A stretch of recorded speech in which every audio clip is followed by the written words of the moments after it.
Assalamualaikum, kembali di channel Fear Documentary. Saudara sekalian, seringkali kita mencari bukti keberadaan Sang Pencipta lewat lorong-lorong gaib, mencari tanda-tanda yang tersembunyi di balik dimensi. Padahal, bukti terbesar keagungan ilahi ada tepat di depan mata kita. Alam semesta yang kita tinggali ini bukanlah sekadar ruang hampa yang luas tanpa makna, melainkan sebuah buku besar yang terbuka, penuh dengan kode, tanda, dan bahasa yang berbicara tentang arsiteknya. Dalam bab ini, mari kita pelajari bahwa setiap galaksi yang berputar, setiap atom yang berinteraksi, dan bahkan setiap helai daun yang gugur adalah saksi bisu yang menggemakan keagungan desain kosmik. Al-Quran sebagai petunjuk hidup, secara eksplisit mengajak kita untuk melakukan observasi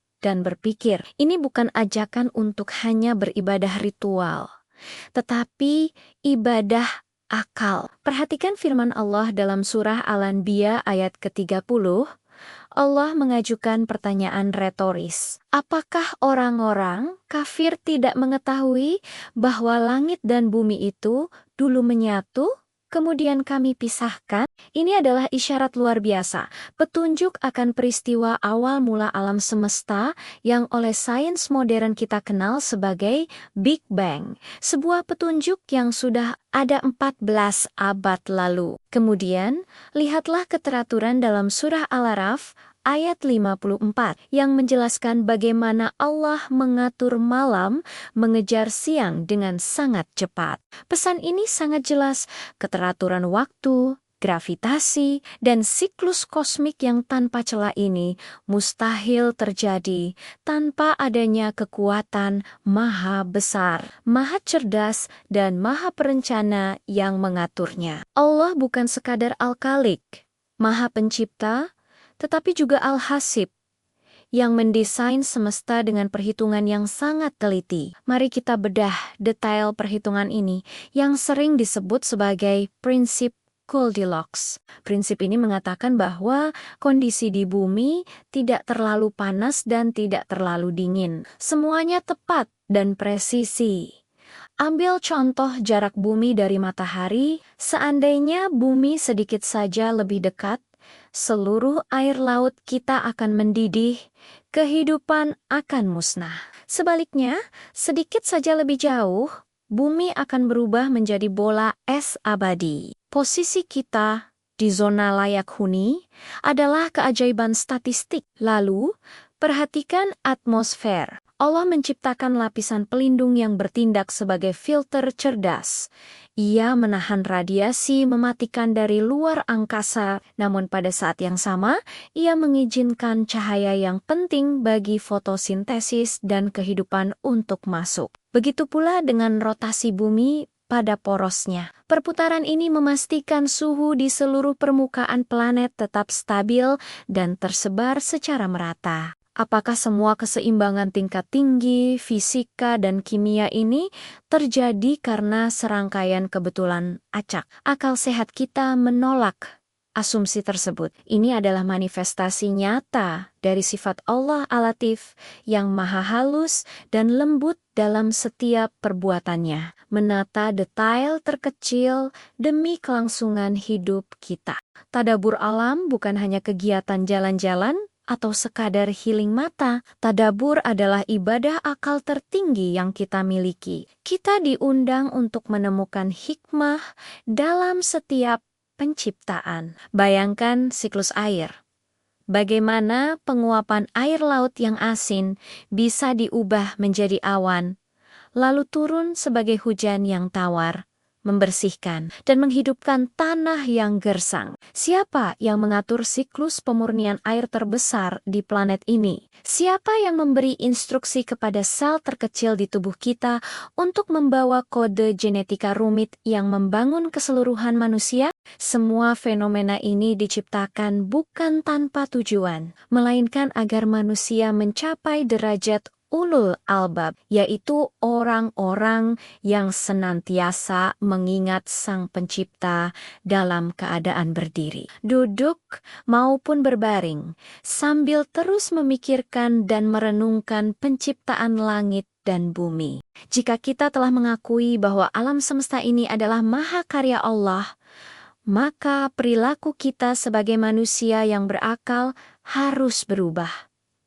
Kita adalah penjaga amanah langit. Ini mengajarkan kita etika lingkungan. Merusak alam sama saja dengan menghina karya Sang Pencipta. Menjaga kebersihan lingkungan, menjaga hutan, bukan sekadar aturan sosial, tapi adalah bentuk penghormatan dan ibadah kepada ciptaan Tuhan. Hal ini juga memicu semangat meneliti. Agama Islam mendorong kita menjadi saintis, menjadi pengamat terbaik. Semakin kita memahami ilmu astronomi, biologi, atau fisika, seharusnya semakin tebal iman kita. Ilmu pengetahuan adalah jalan menuju ma'rifatullah, mengenal Allah, dan yang terpenting, ini menumbuhkan rendah hati. Ketika kita melihat betapa luasnya jagat raya, kita sadar betapa kecil dan tidak berdayanya diri kita.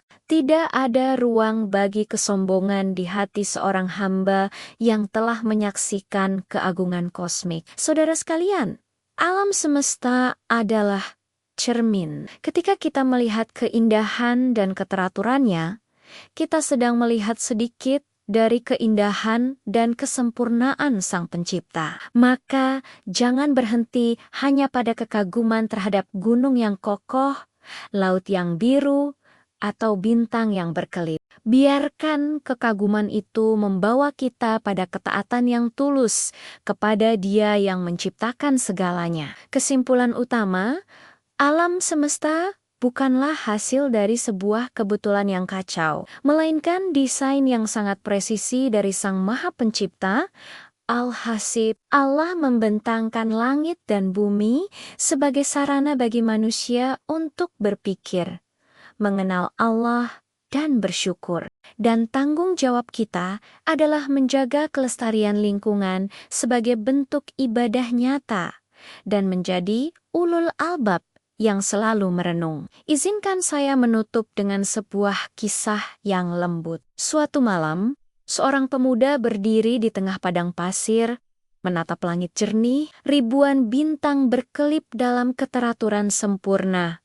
Bulan bergerak tanpa pernah meleset dari jalurnya. Hatinya bergetar. Ia sadar jika bintang-bintang yang jaraknya miliaran tahun cahaya itu saja dijaga jalurnya oleh Tuhan, maka hidupnya yang kecil, detak jantungnya yang lemah, pasti juga diperhatikan. Ia menangis bukan karena takut, melainkan karena merasa sangat dicintai oleh Sang Pemilik semesta. Kisah ini mengajarkan kita bahwa melihat kebesaran Allah lewat alam adalah obat bagi jiwa yang merasa sepi atau hilang arah. Kamu tidak pernah sendirian. Dia yang menjaga harmoni galaksi adalah Dia yang juga menjaga detak jantungmu saat ini. Mari kita jadikan diri kita mata yang melihat, bukan sekadar menata. Mari kita jaga bumi dengan aksi nyata, sembari terus menjaga hati dalam ketaatan. Wassalamualaikum warahmatullahi wabarakatuh.